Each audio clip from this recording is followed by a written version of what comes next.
Obi na comparaka 100 jours le kola mutuka 207. 207 et ali na chauffeur et ali pe na receveur. Caméra ali le kola receveur. Chauffeur ndenan. Chauffeur ali Félix. Awa tango ndeko Chilombo a nommé Ambongo. Et le kola na koluka.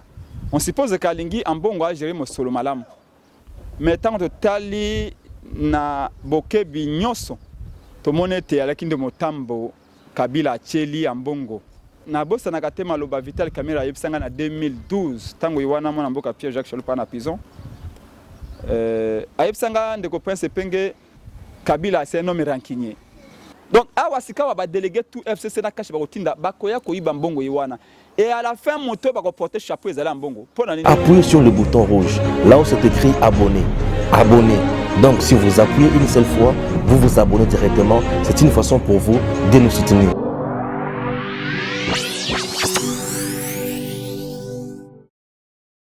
Merci na ndenge bozolanda biso de partout. Alors bienvenue dans l'émission na biso.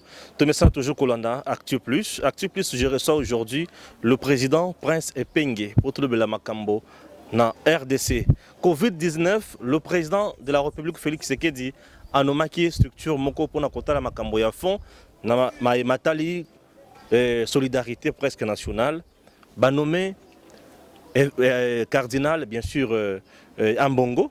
Est-ce que Bande Onabiso à la Mouka baza content to Babo il Kamwana Ndeko Prince Epenge, bonjour. Bonjour. Pour le Bénin par rapport à la nomination, il y a cardinal Ambongo comme un coordonnateur chargé à Makambo. Il y a fond et solidarité. Je crois que la question ne se pose pas à des termes tous d'accord ou bien tous contre.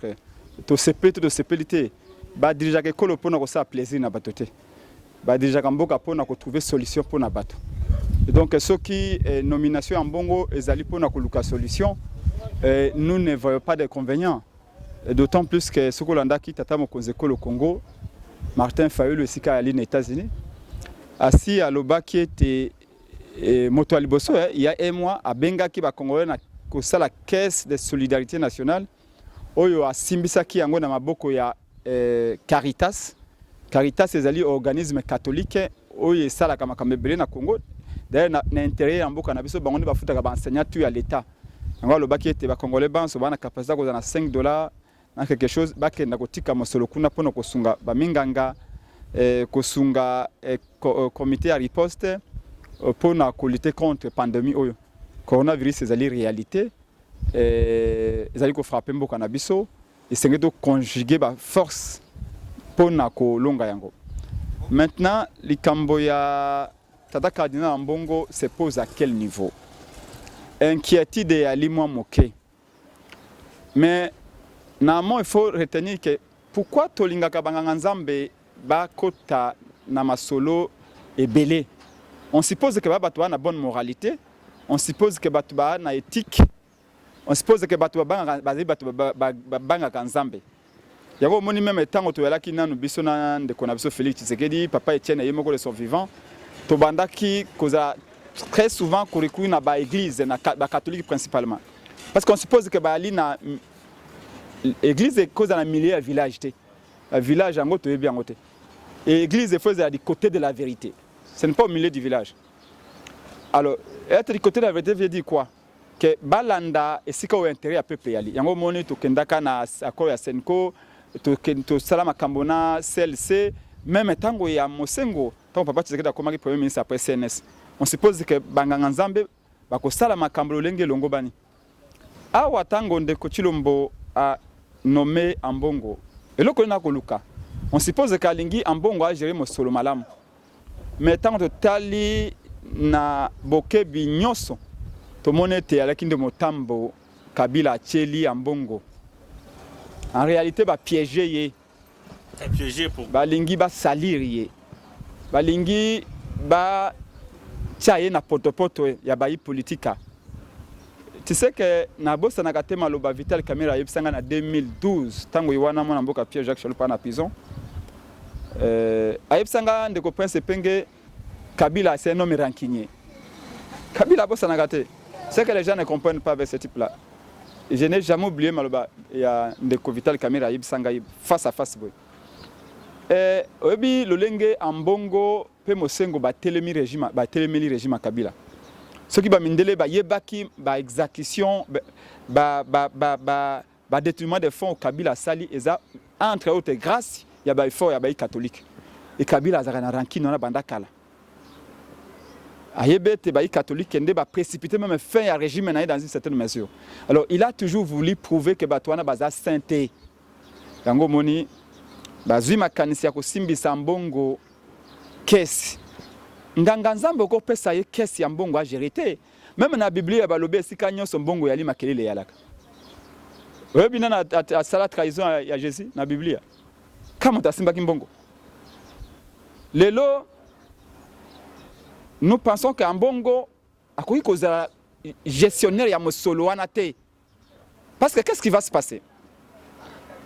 FCC akotinda ba délégué na ye cash akotinda ba délégué na ye bakoya ambongo azali kolo azako coordonner bato wana bakoyiba mosolo lolenge to ba mesana koyiba ndenge to komona sikawa et à la fin lokola mutu nyonso azana ako gérer mbongo ya l'état esengela rendre ba compte tango yokoma coronavirus esili babenga mbongo ya ko rendre ba compte ba moyete ba manka ezali ba détruire ezali bakotala te ke za ba délégué ya FCC bakotala te ke ezali ba délégué ya cash bakoloba mbongo moto ayibi bako vilipandeye bako lobama bene na ndenge nyonso et lui ne saura pas se défendre parce que ce que ye na ndako ba politicien ba ali c'est qu'on dit que c'est la politicien aba kotuna maye makamba gestion ya makambo ya politicien ba na katisa comme politicien donc et soutani na ya kisango wana asatiki yango libanda moto nommé ambongo eza Kabila te eza Félix non ndeko na ngai vous savez yo osa journaliste kolinga tena kanisa lokola yo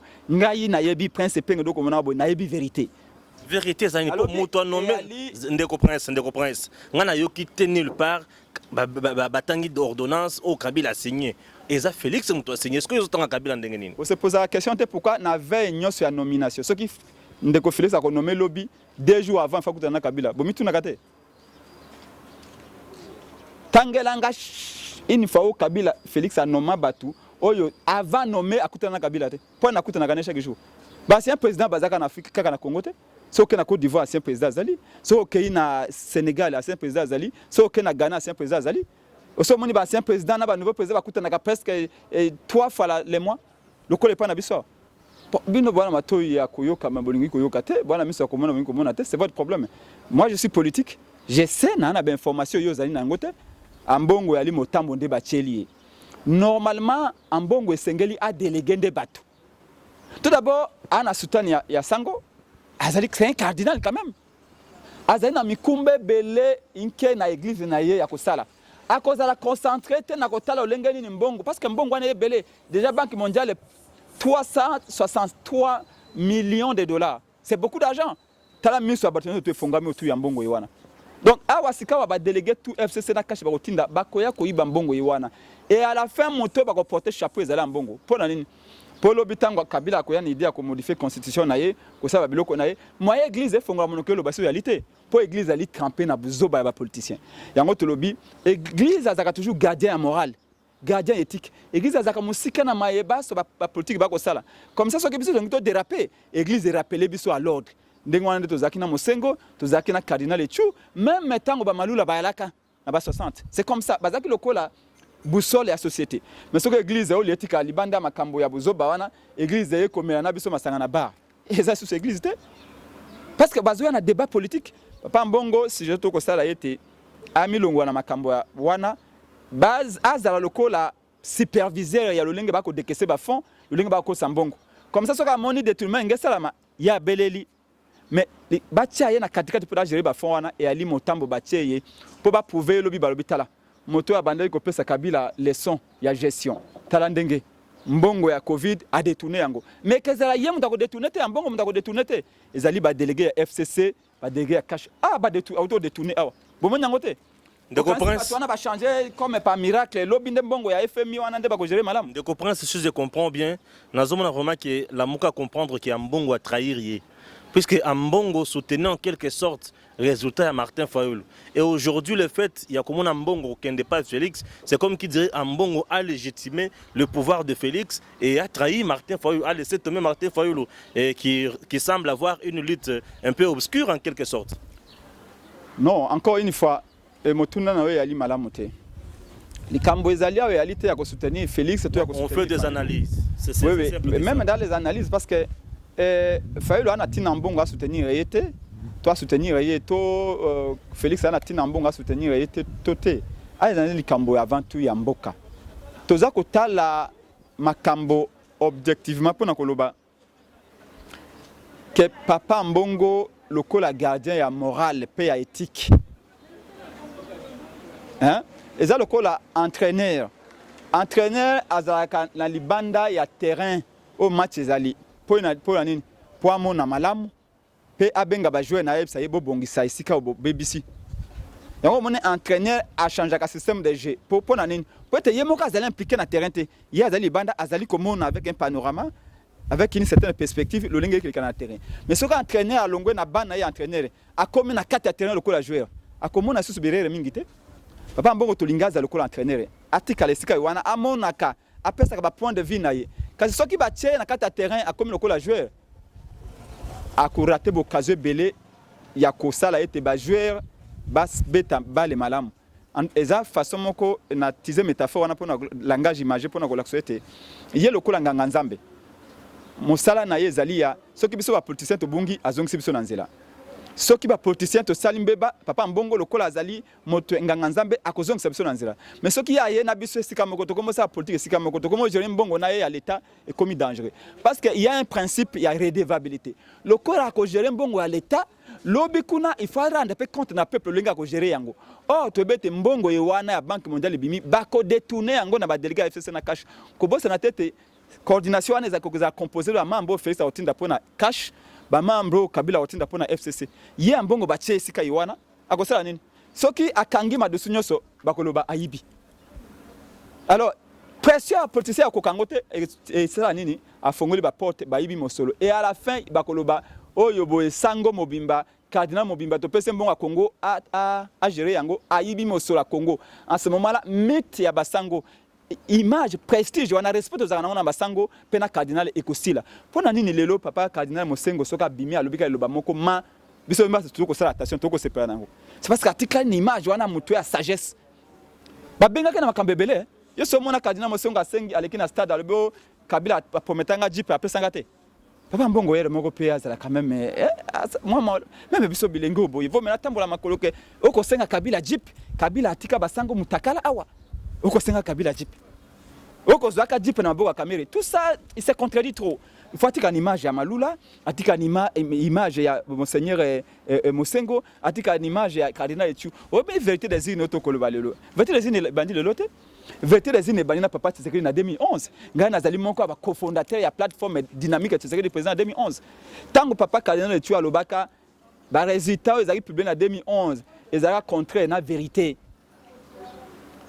atika ko changer jamais tina naka kufi Mosengo tanga alobi ke résultat Félix ils a ko refléter vérité te volonté à peuple te atika ko changer te oyo cardinal oboye akobina na gauche akobina na droite ezali bien te biso ba jeune toi na besoin de modèle ça peut moi modèle moké ali fierté pour na biso mais même la Bible dit que ton oui reste oui que ton non reste non maema so papa mo cardinal ambongo akoloba oyo akobakisa apparemment ezeko wuta bisika mususu donc il faut aux nganga nzambe a prêcher par l'exemple on peut pas accepter que yé na niveau na yé le lingue toi fier ya kozala na yé et à chaque jour tene bazana cardinal na mboka ezani fierté pour na Congo mais tolingi a préserver honneur et église parce que akobebi sur le kumu église catholique akobebi sur le kumu ya SCC et déjà papa Bokundo besika zali ana problème belé na gestion ya église na yé alors ba okoma kuna bulu yeke koti ezali malamu te alors que crise ezali crise moko très dangereuse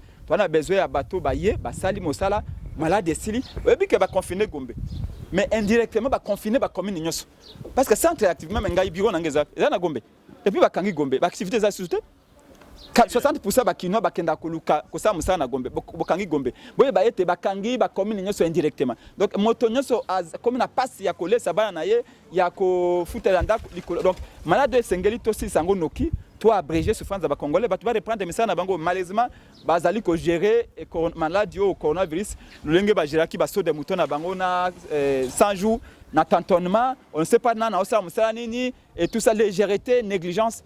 Et malheureusement, biso na kati ya la muka na tata mokonzi ko Congo Martin Fayulu soki to yala ki sika iwana lolingi ba pesa biso confiance na peuple to linga ki to gérer crise oyo différemment. Tala lelo na uti na ngalima wana na moni na ngalima kuna 13 aides-soignants bazali contaminés. Est-ce que vous vous rendez compte? 13 responsables des familles bazali contaminés, 13 médecins. Vous vous rendez compte que toloba ki ba protéger bango ba pesa bango ba moyen. Ba somme la ba masque, baza na ba gants, baza na ba gel hydroalcoolique. Batiki banganga minganga iwana ba soigner batu comme ça lelo 13 médecins bazali contaminés bon tant ba kozonga pa na bango bi bana na bango basi na bango boni ba koza contaminé tala irresponsabilité ya batu ba kamamboka c'est pas normal ba bimisi obe 1,8 million alors que Côte d'Ivoire a bimisi plus de 450 millions de dollars. Sénégal les a pays à Moyen-Orient, Sénégal les a pays africains le biso 70% Sénégal les alliés désertiques. Mais bazin le connait malonga ko le kabiso ba bimisi mosolo puis maintenant plus de 380 millions de dollars. Et puis même Macky Sall a lobby, on a besoin d'aide de la Banque mondiale. Combien de biso de 1,8 million $. Ils apprennent au Sénégal congolais. Ndeko Prince, merci. Tolika na point mususu oyo etali Vital Kamerhe. Point haut tozanango ezaki que Vital Kamerhe est en prison jusqu'aujourd'hui. Plusieurs mandataires bazos à la interpellé. Bino na la muka bozana analyse nini. Bien, tolobi tobunda ke ezala ndeko Félix. Ezala moi namboka Martin Fayulu biso banso to bundi pona to bongsa justice ya mboka na biso injustice na mboka oyo esali ba victime ebele ba veve ba ofele ebele ba botoli bango ba mapango likolo ya injustice corruption na système judiciaire bitumba to bundaki to ko bunda pe de continuer ko bunda po de justice ya mboka na biso eza justice moko boye et ke sunga mboka ke liboso balobi na Biblia ete la justice élève une nation. Mbongo ya l'État na programme à 100 jours qui détourné. Na ebandeli pe na suka détournement na kombo ya Vital Kamerhe ils allaient citer partout. Le fait que Vital Kamerhe lelo ba benga ke na justice pe ba tie na boloko, nous disons justice ça mosala nango. On suppose que ba juge wana ba sali volonté ya Kabila te, mais ba sali si base ya ba fait au bazali nango. Parce que balobi na droit était les faits sont têtus. Les faits sont sacrés. Ba condamna ka mutu te po ta botolo mwasi to bo welela na ye mbongo to bo welela na lupango. Ba condamna ka mutu si base ya interprétation de la loi. On suppose que Kamerhe ba fait ba charge ezali ko peser sérieux, ezali ba charge moko vrai. To lingi justice continuer mosa nango ko enquêter sérieusement. Yambona continuer na ko banda ko lobata bo élément moko. Batebele ba benga balobi otomoni lokola boko défendre Vital Kamerhe to bi non. Oui, qu'on défend des motos à jusque-là, Vital Kamerhe azali ni innocent ni coupable. C'est les bazous de Batoubakolba et Aïbi, toi Aïbité. Mais, si on a besoin que mon a été appelé vers aller belete à détourner mon sur l'État. Mais si tu as dit bazouzité, tu crois que le droit na place à bazouzité, tu le vas continuer banquette na bango. Mais, et là, comment tu as déploré? C'est que tu as comme on a une justice populaire. Et là, comment tu as remarqué pas qu'on a besoin de des talibans, je ne comprends pas. Les alipos na ko se distraire to pona ko se faire plaisir non ba soko ko mo konzamboka ko lukate ko sa plaisir na bato na yo sala pona ikolo to moni lelo ekomi yonda kisa balobi oyibaki mosolo batindelo convocation et pas ya OPJ to et pas ya officier et ministère public plutôt na justice en bref convocation avant même comme pas inayo huissier a zui yango a sali photo atinya en internet. Ça c'est pas la justice. De tous les deux côtés. Ceux qui t'ont aidé mboka na bzo liboso to tika avanti wana populisme wana Félix Angi koluka. Ce n'est pas comme ça.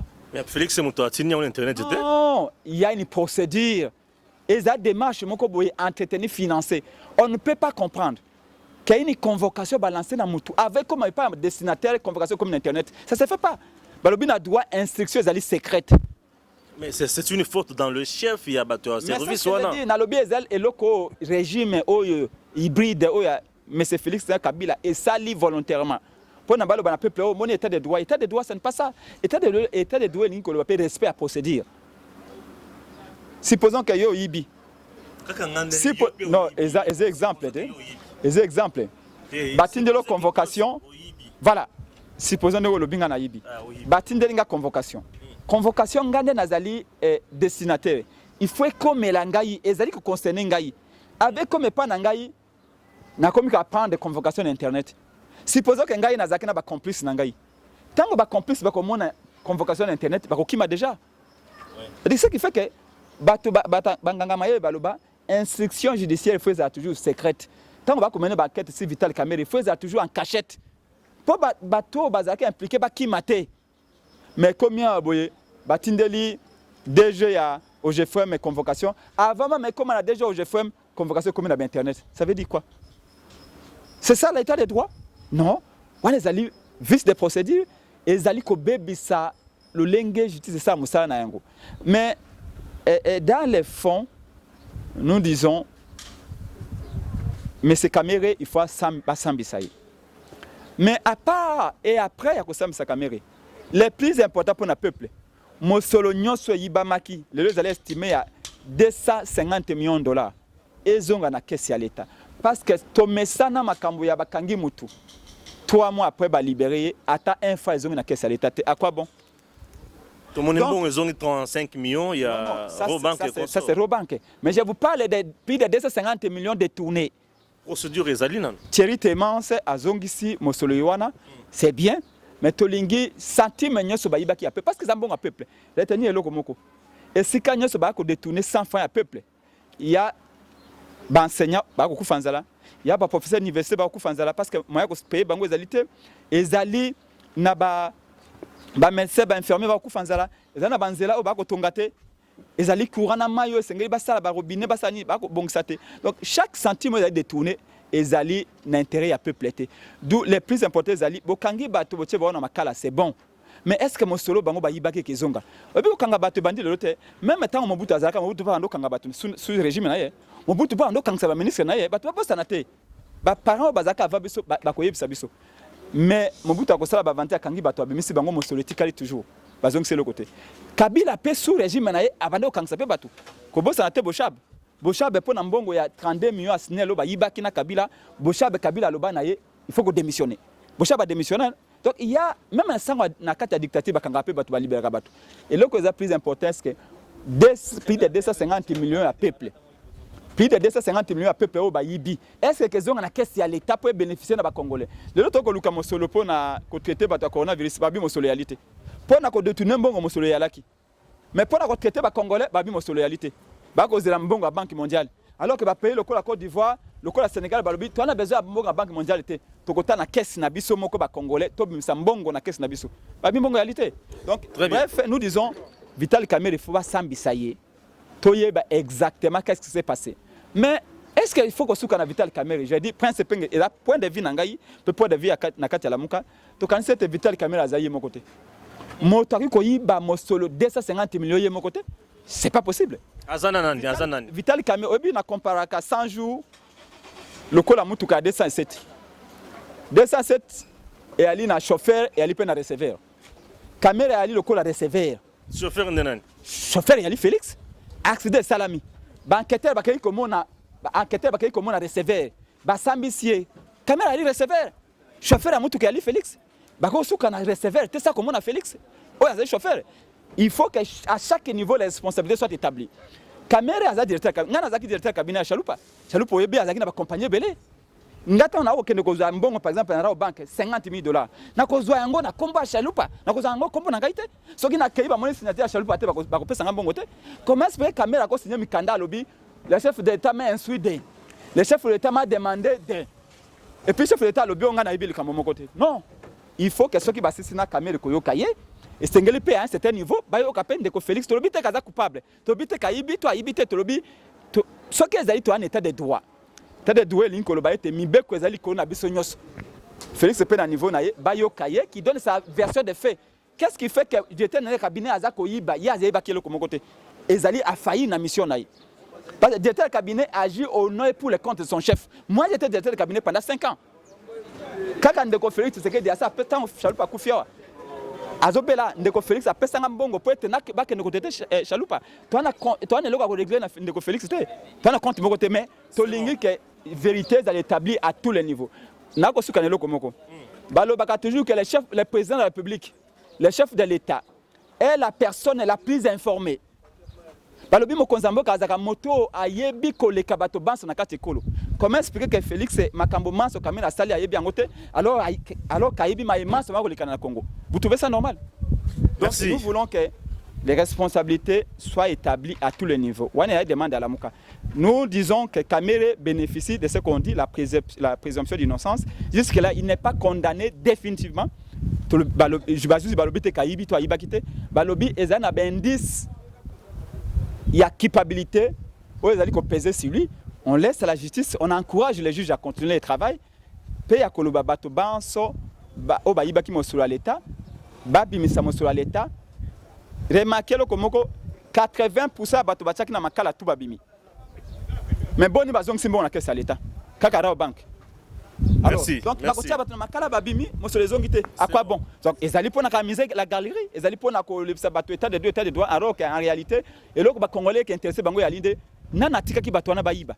Baïba qui, Bokangi Bango, oui. Mais est-ce qu'un bon one a caisse à l'État? C'est le plus important. Sinon, et que ça a joué tout le monde sous Mobutu, sous Kabila, et que les capés, c'est Kawa. Or que ça ne sert pas la République. Bakangine Mwandansemi, on tourne bien à la Moukate. Bakangine Mwandansemi, à répondre à la justice. Analyse ni bozosala na kati ya la Moukate za mutuna na biso ya suka. Je pense qu'à un moment donné, on ne comprenait plus Mwandansemi voulait quoi et surtout chercher quoi. Mwandansemi azali citoyen congolais tout d'abord. Oui, c'est un tous amibé que le col citoyens. Je pense que le trouble au causé ces derniers temps, ce n'est pas normal. Il fallait qu'à un moment donné, justice c'est ça, Moussa Nango, et Bengaye, et Sambisaye, tout naïe, mais qu'est-ce qui ne va pas? Au cause de la chef religieux, aux mouvements mystico, politico, spirituels, je ne sais pas quoi, mais tu n'as pas à perturber hors du public à tout moment. Mwanasemi n'a pas le droit à kukanga tout ina vidi pour nous savoir aventure naïe. Soka lingi binzamiza naïe. Ake ngo tonga ni église natana kimanseke, il est libre ya confession religieuse naïe. Mais et là quand on condamne ndesiko usage disproportionné à force. On ne peut pas comprendre que pour na Mwanasemi bimisi plus de peut-être 2000 policiers kaka pour na Mwanasemi alors que na Tanga qui 2000 te yopé. Il ne faut pas exagérer 2000 non. Mon téléphone au tala ba image mon téléphone to tanga 2000. Non, mais attendez. Je vous dis, mais tout le monde même pas Mwanasemi au Kansabake na champ de guerre. Tout le monde mi tout que Mwanasemi les amis de guerre papa. Yo moni ba char de combat kuna. Ko sala je etambo ina Congo te. Yo moni ba char de combat kuna. O ko linga ko sala je ya Kabila mais na ko tomber na je na. Je ya Kabila ndengeni. Et au moni na ba Kabila n'est plus président, c'est Félix qui est président. Ba Congo avant-hier, il y a eu 13 morts. Peu importe la raison. Olanda ki kokisa ba député ba Congo do honorable pour là. Abako kuta bato bazo sambela.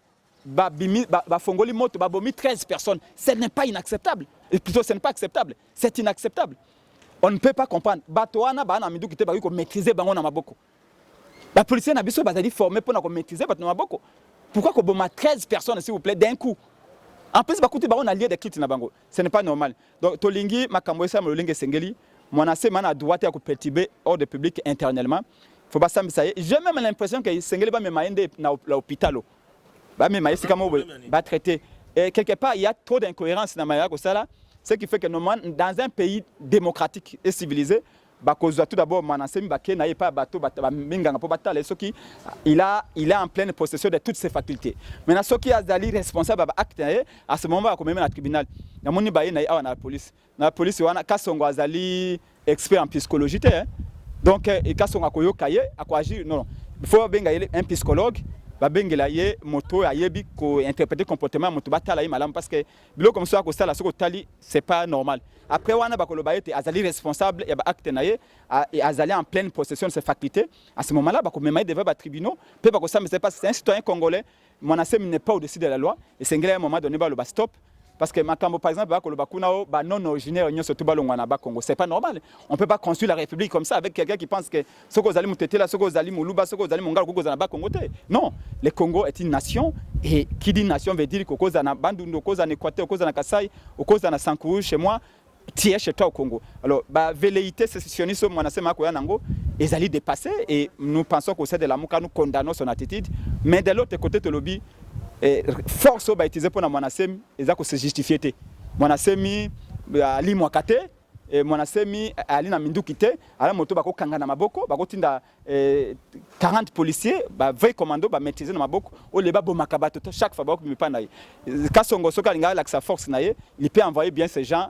Na beni kuna isiko bako bomabatu na ba rebelle pe makambo bako la force na bango bato ba rebelle les soldats les policiers za pona kosonga population. Merci. Alors nous sommes arrivés à la fin. Il y a émission Nabiso.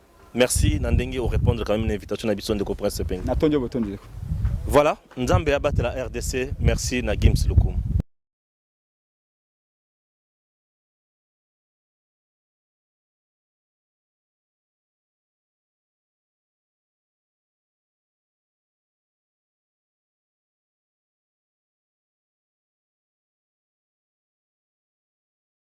Appuyez sur le bouton rouge, là où c'est écrit abonner. Abonner. Donc si vous appuyez une seule fois, vous vous abonnez directement. C'est une façon pour vous de nous soutenir.